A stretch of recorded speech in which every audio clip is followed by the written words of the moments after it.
Hi friends, ಅಡುಗೆ ಸವಿರುಚಿ ಚಾನಲ್ಗೆ ಸ್ವಾಗತ. ಮಕ್ಕಳ ಬೆಳವಣಿಗೆ ಹಂತದಲ್ಲಿ ಪೌಷ್ಟಿಕಾಂಶಯುಕ್ತವಾದ ಫುಡ್ಗಳನ್ನ ಮಕ್ಕಳಿಗೆ ನೀಡೋದು ತುಂಬಾ ಮುಖ್ಯ. ನಾನಿವತ್ತು ಮಕ್ಕಳು ಓದಿದ್ದನ್ನು ನೆನಪಿಟ್ಕೊಳ್ಳಲು ಮತ್ತು ಏಕಾಗ್ರತೆ ಹೆಚ್ಚಿಸಲು ಸಹಾಯಕವಾಗುವ 5 ಅದ್ಭುತವಾದ ಮಿಲ್ಕ್ ಶೇಕ್ ರೆಸಿಪಿಗಳನ್ನ ಮನೇಲಿ ಹೇಗೆ ಮಾಡ್ಕೋಬೋದು ಅಂತ ತಿಳಿಸ್ಕೊಡ್ತಾ ಇದ್ದೀನಿ. ಹಾಗೆ ಫ್ರೆಂಡ್ಸ್, ನೀವೇನಾದರೂ ನನ್ನ ಚಾನಲ್ನ ಫಸ್ಟ್ ಟೈಮ್ ನೋಡ್ತಾ ಇದ್ದರೆ ಅಥವಾ ಚಾನಲ್ನ ಇನ್ನೂ ಸಬ್ಸ್ಕ್ರೈಬ್ ಮಾಡ್ಕೊಂಡಿಲ್ಲ ಅಂದರೆ ಇವಾಗಲೇ ಚಾನಲ್ನ ಸಬ್ಸ್ಕ್ರೈಬ್ ಮಾಡಿಕೊಂಡು ಸೈಡಲ್ಲಿ ಬೆಲ್ ಐಕಾನ್ ಇದೆ, ಅದರ ಮೇಲೆ ಕ್ಲಿಕ್ ಮಾಡಿ ಆಲ್ ಸೆಲೆಕ್ಟ್ ಮಾಡಿ. ಆವಾಗ ನಾನು ಮಾಡೋ ಎಲ್ಲ ವೀಡಿಯೋದ ನೋಟಿಫಿಕೇಷನ್ ನಿಮಗೆ ಸಿಗುತ್ತೆ. ಈ ವಿಡಿಯೋ ನಿಮಗೆ ತುಂಬಾ ಉಪಯುಕ್ತವಾಗಿದೆ, ಹಾಗಾಗಿ ವಿಡಿಯೋನ ಕೊನೆ ತನಕ ಮಿಸ್ ಮಾಡ್ಕೊಳ್ದೆ ನೋಡಿ. ಈಗ ಮೊದಲಿಗೆ ಓಟ್ಸ್ ಮತ್ತು ಬಾಳೆಹಣ್ಣು ಹಾಕಿ ಮಕ್ಕಳಿಗೆ ಹೇಗೆ ಮಿಲ್ಕ್ ಶೇಕ್ನ ಮಾಡ್ಕೊಡ್ಬೋದು ಅಂತ ನೋಡೋಣ. ಈ ಮಿಲ್ಕ್ ಶೇಕ್ ಮಾಡೋದಕ್ಕೆ ಒಂದು ಬೌಲ್ಗೆ 2 ಟೀ ಸ್ಪೂನಷ್ಟು ಓಟ್ಸು ಹಾಗೆ 1-2 ಖರ್ಜೂರ ಹಾಕ್ಕೋಬೇಕು. ಇದಕ್ಕೆ ಸ್ವಲ್ಪ ಹಾಲು ಹಾಕ್ಕೊಂಡು ಚೆನ್ನಾಗಿ ಮಿಕ್ಸ್ ಮಾಡಿಕೊಂಡು ಒಂದು 10-15 ನಿಮಿಷ ನೆನೆಸಿಡಬೇಕು. ಈಗ ನೆನೆಸಿಟ್ಟಂಥ ಓಟ್ಸ್ ಮತ್ತು ಖರ್ಜೂರನ ಮಿಕ್ಸಿ ಜಾರಿಗೆ ಹಾಕ್ತಿದ್ದೀನಿ. ಇದ್ರ ಜೊತೆ ಒಂದು ಪಚ್ಚೆ ಬಾಳೆಹಣ್ಣನ್ನ ಕಟ್ ಮಾಡಿ ಹಾಕ್ತಾ ಇದ್ದೀನಿ. 1 ಕಪ್ನಷ್ಟು ಹಾಲು ಹಾಕ್ತಿದ್ದೀನಿ. ತುಂಬ ತಣ್ಣಗಿರೋ ಹಾಲನ್ನ ಹಾಕೋದಕ್ಕೆ ಹೋಗಬೇಡಿ, ಆದಷ್ಟು ಕಾಯಿಸಿ ಸ್ವಲ್ಪ ತಣ್ಣಗಾದಂಥ ಅಂದರೆ ಉಗುರು ಬಿಸಿ ಹಾಲನ್ನು ಹಾಕ್ಕೊಳ್ಳಿ. 1 ಟೀ ಸ್ಪೂನಷ್ಟು ಜೇನು ಹಾಕ್ಕೊಂಡು ಇದನ್ನು ಗ್ರೈಂಡ್ ಮಾಡಿಕೊಂಡ್ರೆ ಹೆಲ್ದಿಯಾದಂಥ ಮತ್ತು ರುಚಿಯಾದಂಥ ಬಾಳೆಹಣ್ಣು ಓಟ್ಸು ಮಿಲ್ಕ್ ಶೇಕ್ ರೆಡಿ ಆಗುತ್ತೆ ಮಕ್ಕಳಿಗೆ ಕೊಡೋದಕ್ಕೆ. ಮಕ್ಕಳು ಈ ಮಿಲ್ಕ್ ಶೇಕ್ನ ಕುಡಿಯೋದ್ರಿಂದ ಮಕ್ಕಳ ಮೆದುಳಿಗೆ ದಿನವಿಡೀ ಬೇಕಾಗುವಂಥ ಶಕ್ತಿ ಸಿಗುತ್ತೆ. ಇದರಿಂದ ಮಕ್ಕಳು ಗಮನವಿಟ್ಟು ಓದೋದಕ್ಕೆ ಮತ್ತು ಕಲಿಯೋದಕ್ಕೆ ಸಾಧ್ಯ ಆಗುತ್ತೆ. ಡೆಕೋರೇಟ್ಗೆ ಮಿಲ್ಕ್ ಶೇಕ್ ಮೇಲ್ಗಡೆ ಬಾಳೆಹಣ್ಣು ಮತ್ತು ಖರ್ಜೂರದ ಪೀಸ್ ಹಾಕೋಣ. ಈಗ ಮಕ್ಕಳಿಗೆ ತುಂಬಾ ಉಪಯುಕ್ತವಾದ ಬನಾನಾ ಓಟ್ಸ್ ಮಿಲ್ಕ್ ಶೇಕ್ ರೆಡಿಯಾಗಿದೆ. ಈ ಮಿಲ್ಕ್ ಶೇಕಿಗೆ ಹಾಲನ್ನ ಹಾಕೋದ್ರಿಂದ ಹಾಲಲ್ಲಿ ಪ್ರೋಟೀನು, ಕ್ಯಾಲ್ಸಿಯಂ, ವಿಟಮಿನು ಇದು ಮಕ್ಕಳ ಮೆದುಳಿನ ಬೆಳವಣಿಗೆಗೆ ಸಹಾಯ ಮಾಡುತ್ತೆ. ಮಕ್ಕಳಿಗೆ ದಿನ ಒಂದೇ ಮಿಲ್ಕ್ ಶೇಕ್ನ ಕುಡಿಯೋದಕ್ಕೆ ಕೊಡಬೇಡಿ, ದಿನಕ್ಕೊಂದು ಬೇರೆ ಟೈಪಲ್ಲಿ ಮಿಲ್ಕ್ ಶೇಕ್ನ ಮಾಡಿಕೊಡಿ, ಮಕ್ಕಳಿಗೂ ಕೂಡ ಕುಡಿಯೋದಕ್ಕೆ ಇಷ್ಟ ಆಗುತ್ತೆ. ಈಗ ನೆಕ್ಸ್ಟು ಮಖಾನ ಮತ್ತು ಫ್ಲ್ಯಾಕ್ಸ್ ಸೀಡ್ ಹಾಕಿ ಹೇಗೆ ಮಿಲ್ಕ್ ಶೇಕ್ನ ಮಾಡ್ಕೋಬೋದು ಅಂತ ನೋಡೋಣ. ಈ ಮಿಲ್ಕ್ ಶೇಕ್ ಮಾಡೋದಕ್ಕೆ 1 ಕಪ್ನಷ್ಟು ರೋಸ್ಟ್ ಮಾಡಿದಂಥ ಮಖಾನ ತೊಗೊಂಡಿದ್ದೀನಿ. ಮಖಾನ ಸೀಡನ್ನ ಒಂದು ಪಾತ್ರೆಗೆ ಹಾಕಿ ಒಂದು 5-6 ಮಿನಿಟ್ಸು ನಿಧಾನಕ್ಕೆ ರೋಸ್ಟ್ ಮಾಡಿದ್ದೀನಿ. ಹಾಗೆ ಒಂದು 1/2 ಕಪ್ನಷ್ಟು ಫ್ಲ್ಯಾಕ್ಸ್ ಸೀಡ್ ತೊಗೊಂಡು ಅದನ್ನು ಕೂಡ ಒಂದು ಪಾತ್ರೆಗೆ ಹಾಕಿ ಒಂದು 5 ಮಿನಿಟ್ಸು ನಿಧಾನಕ್ಕೆ ರೋಸ್ಟ್ ಮಾಡಿ ಚೆನ್ನಾಗಿ ಪುಡಿ ಮಾಡಿ ಇಟ್ಕೊಂಡಿದ್ದೀನಿ. ಈಗ ಮಿಕ್ಸಿ ಜಾರಿಗೆ 1 ಕಪ್ನಷ್ಟು ರೋಸ್ಟ್ ಮಾಡಿದ ಮಖಾನ ಹಾಗೆ 1 ಟೀ ಸ್ಪೂನಷ್ಟು ಫ್ಲ್ಯಾಕ್ಸ್ ಸೀಡ್ ಪೌಡರ್ ಹಾಕ್ಕೋಬೇಕು. ಜೊತೆಗೆ 5-6 ನೆನೆಸಿದಂಥ ಗೋಡಂಬಿ ಮತ್ತು ಖರ್ಜೂರ ಒಂದು 2-3 ಹಾಕ್ಕೋಬೇಕು. ಇದನ್ನು 1 ಗಂಟೆ ಅಥವಾ ಅರ್ಧ ಗಂಟೆ ನಿಮಗೆ ಹೇಗೆ ಟೈಮ್ ಸಿಗುತ್ತೋ ಹಾಗೆ ನೀರಲ್ಲಿ ನೆನೆಸ್ಬಿಟ್ಟು ಹಾಕ್ಕೋಬೇಕು.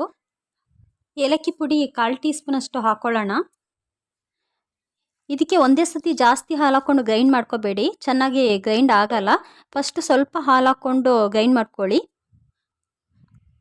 ನಿಮಗಿಲ್ಲಿ ಕಾಣಿಸ್ಬೋದು ಮಖಾನ ಸೀಡು ಮತ್ತು ಡ್ರೈ ಫ್ರೂಟ್ಸ್ ಎಲ್ಲ ಸ್ಮೂತಾಗಿ ಗ್ರೈಂಡ್ ಆಗಿದೆ. ಈಗ ಮತ್ತೆ ಒಂದು 1/2 ಕಪ್ನಷ್ಟು ಹಾಲು ಹಾಕ್ಕೊಂಡು ಗ್ರೈಂಡ್ ಮಾಡ್ಕೋಬೇಕು. ಮಕ್ಕಳು ಮಿಲ್ಕ್ ಶೇಕ್ ಕುಡಿಯುವಾಗ ಸ್ವೀಟ್ ಕಡಿಮೆ ಆಯ್ತಂದರೆ ನೀವು 1 ಟೀ ಸ್ಪೂನಷ್ಟು ಹನಿ ಹಾಕ್ಕೊಳ್ಳಿ, ಇಲ್ಲ ಸ್ವಲ್ಪ ಬೆಲ್ಲ ಹಾಕ್ಕೊಂಡು ಮಿಲ್ಕ್ ಶೇಕ್ನ ಮಾಡ್ಕೋಬಹುದು.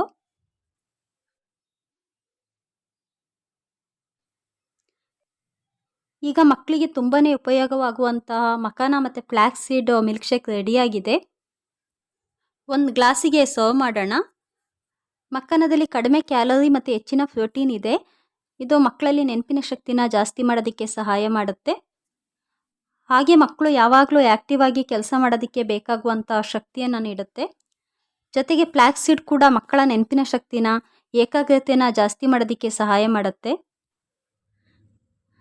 ಡೆಕೋರೇಟಿಗೆ ಮಿಲ್ಕ್ ಶೇಕ್ ಮೇಲ್ಗಡೆ ಸ್ವಲ್ಪ ಡ್ರೈ ಫ್ರೂಟ್ಸ್ ಪೀಸಸ್ ಹಾಕ್ತಾ ಇದ್ದೀನಿ. ಮಕ್ಕಳಿಗೆ ಮಿಲ್ಕ್ ಶೇಕ್ನ ತಕ್ಷಣವೇ ಮಾಡಿ ಫ್ರೆಶ್ ಆಗಿ ಕುಡಿಸೋದು ಒಳ್ಳೆಯದು, ಜಾಸ್ತಿ ಹೊತ್ತು ಇಡೋದಕ್ಕೆ ಹೋಗಬೇಡಿ. ಈಗ ನೆಕ್ಸ್ಟು ಪಂಪ್ಕಿನ್ ಸೀಡು ಮತ್ತು ಡ್ರೈ ಫ್ರೂಟ್ಸ್ ಹಾಕಿ ಹೇಗೆ ಮಿಲ್ಕ್ ಶೇಕ್ ಮಾಡ್ಕೋಬೋದು ಅಂತ ನೋಡೋಣ. ಈ ಮಿಲ್ಕ್ ಶೇಕ್ ಮಾಡೋದಕ್ಕೆ 1 ಕಪ್ಪಿಗೆ 1 ಟೇಬಲ್ ಸ್ಪೂನಷ್ಟು ಪಂಪ್ಕಿನ್ ಸೀಡು, ಒಂದು 10-15 ಒಣ ದ್ರಾಕ್ಷಿ, ಒಂದು 5-6 ಗೋಡಂಬಿ, ಒಂದು 5-6 ಬಾದಾಮಿ ಹಾಕ್ತಾಯಿದ್ದೀನಿ. ಇದಕ್ಕೆ ಸ್ವಲ್ಪ ಉಗುರು ಬಿಸಿ ನೀರು ಹಾಕ್ಕೊಂಡು ಒಂದು 4-5 ಗಂಟೆ ನೀರಲ್ಲಿ ನೆನೆಸಿಡಬೇಕು. ನೀವು ಬೆಳಗ್ಗೆ ಮಕ್ಕಳಿಗೆ ಕೊಡ್ತೀನಂದರೆ ರಾತ್ರಿಯೇ ನೀರಲ್ಲಿ ನೆನೆಸಿಟ್ರೆ ಚೆನ್ನಾಗಿ ಗ್ರೈಂಡ್ ಆಗುತ್ತೆ. ಇದೆಲ್ಲ 4-5 ಗಂಟೆ ನೀರಲ್ಲಿ ನೆಂದಿದೆ. ಬಾದಾಮಿದು ಸಿಪ್ಪೆ ತೆಗೆದಿಟ್ಕೊಳ್ಳೋಣ.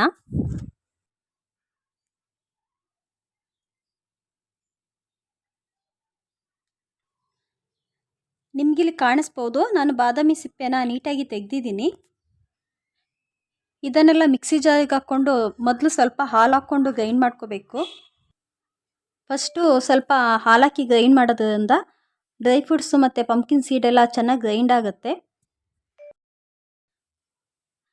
ಒಂದು ಸಲ ಗ್ರೈಂಡ್ ಆದಮೇಲೆ ಮತ್ತೆ ಒಂದು 1/2 ಕಪ್ನಷ್ಟು ಹಾಲು ಹಾಕ್ಕೊಂಡು ಮತ್ತೊಂದು ಸಲ ಚೆನ್ನಾಗಿ ಗ್ರೈಂಡ್ ಮಾಡ್ಕೋಬೇಕು.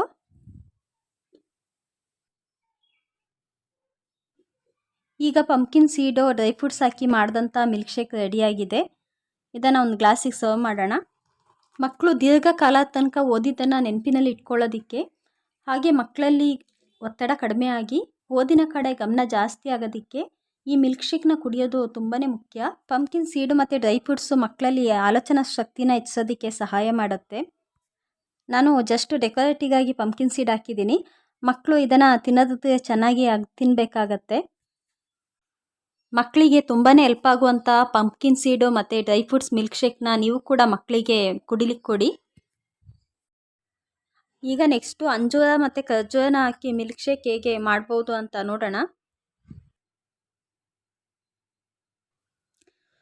ಒಂದು ಬೌಲ್ಗೆ ಈ ಮಿಲ್ಕ್ ಶೇಕ್ ಮಾಡೋದಕ್ಕೆ 2 ಅಂಜೂರ ಮತ್ತು ಒಂದು 4-5 ಖರ್ಜೂರ ಹಾಕ್ಕೋಬೇಕು. ಇವಾಗ ಇದಕ್ಕೆ ಸ್ವಲ್ಪ ಉಗುರು ಬಿಸಿ ಹಾಲು ಹಾಕ್ಕೊಂಡು ಒಂದು 4-5 ಗಂಟೆ ನೆನೆಲಿಕ್ಕೆ ಬಿಡಬೇಕು. ಅಂಜೂರ ನೆನೆಯೋದಕ್ಕೆ ಟೈಮ್ ತಗೊಳ್ಳೋದ್ರಿಂದ ನಿಮಗೆ ಟೈಮ್ ಇದೆ ಅಂದರೆ ಅಂಜೂರನ ರಾತ್ರಿಯೇ ನೀರಲ್ಲಿ ನೆನೆಸಿಟ್ಕೋಬಹುದು. ನೆಂದಂಥ ಅಂಜೂರ ಮತ್ತು ಖರ್ಜೂರನ ಮಿಕ್ಸಿ ಜಾರಿಗೆ ಹಾಕೋಣ. ಇವಾಗ ಇದಕ್ಕೆ 1 ಕಪ್ನಷ್ಟು ಹಾಲು ಹಾಕ್ಕೊಂಡು ಚೆನ್ನಾಗಿ ಗ್ರೈಂಡ್ ಮಾಡ್ಕೋಬೇಕು. ನೀವು ಮಕ್ಕಳಿಗೆ ಮಿಲ್ಕ್ ಶೇಕ್ಗಳನ್ನ ಬೆಳಗ್ಗೆ ತಿಂಡಿ ಟೈಮಲ್ಲಿ ಇಲ್ಲ ಸಾಯಂಕಾಲ ಮಕ್ಕಳು ಸ್ಕೂಲಿಂದ ಬಂದ ತಕ್ಷಣ ಕುಡಿಸೋದು ತುಂಬಾ ಒಳ್ಳೆಯದು. ರಾತ್ರಿ ಮಲಗುವಾಗ ಕೊಡೋದಕ್ಕೆ ಹೋಗಬೇಡಿ, ಡೈಜೆಷನ್ ಪ್ರಾಬ್ಲಮ್ ಆಗ್ಬೋದು. ಈಗ ರುಚಿಯಾದಂಥ ಅಂಜೂರ ಮತ್ತು ಖರ್ಜೂರದ ಮಿಲ್ಕ್ ಶೇಕ್ ರೆಡಿಯಾಗಿದೆ. ಮಕ್ಕಳಿಗೆ ಕುಡಿಯೋದಕ್ಕೆ ಇಷ್ಟ ಆಗೋದಕ್ಕೆ ನಾನು ಮೇಲ್ಗಡೆ ಸ್ವಲ್ಪ ಕಟ್ ಮಾಡಿದ ಡ್ರೈ ಫ್ರೂಟ್ಸ್ ಹಾಕ್ತಾಯಿದ್ದೀನಿ. ನೀವು ಕೂಡ ಇಷ್ಟೊಂದು ಉಪಯೋಗವಾಗುವ ಅದ್ಭುತವಾದ ಹೆಲ್ದಿಯಾದ ಮಿಲ್ಕ್ ಶೇಕ್ನ ನಿಮ್ಮ ಮಕ್ಕಳಿಗೆ ಮನೇಲಿ ಮಾಡಿಕೊಡಿ. ಇದರಿಂದ ಮಕ್ಕಳು ಯಾವಾಗಲೂ ಆ್ಯಕ್ಟಿವ್ ಆಗಿ ಇರೋದಕ್ಕೆ, ಚೆನ್ನಾಗಿ ಓದೋದಕ್ಕೆ, ಓದಿದ್ದನ್ನು ನೆನಪಿನಲ್ಲಿ ಇಟ್ಕೊಳ್ಳೋದಕ್ಕೆ ಸಹಾಯ ಆಗುತ್ತೆ. ಈ ವಿಡಿಯೋ ನಿಮಗೆ ಇಷ್ಟ ಆದರೆ ವಿಡಿಯೋಕ್ಕೊಂದು ಲೈಕ್ ಕೊಡಿ. ಹಾಗೆ ಸೈಡಲ್ಲಿ ಬೆಲ್ ಐಕಾನ್ ಇದೆ, ಅದರ ಮೇಲೆ ಕ್ಲಿಕ್ ಮಾಡಿ ಆಲ್ ಸೆಲೆಕ್ಟ್ ಮಾಡಿ. ಆವಾಗ ನಾನು ಮಾಡೋ ಎಲ್ಲ ವಿಡಿಯೋದ ನೋಟಿಫಿಕೇಷನ್ ನಿಮಗೆ ಸಿಗುತ್ತೆ. ಮತ್ತೆ ಮುಂದಿನ ವಿಡಿಯೋದಲ್ಲಿ ಸಿಗೋಣ. ಬಾಯ್.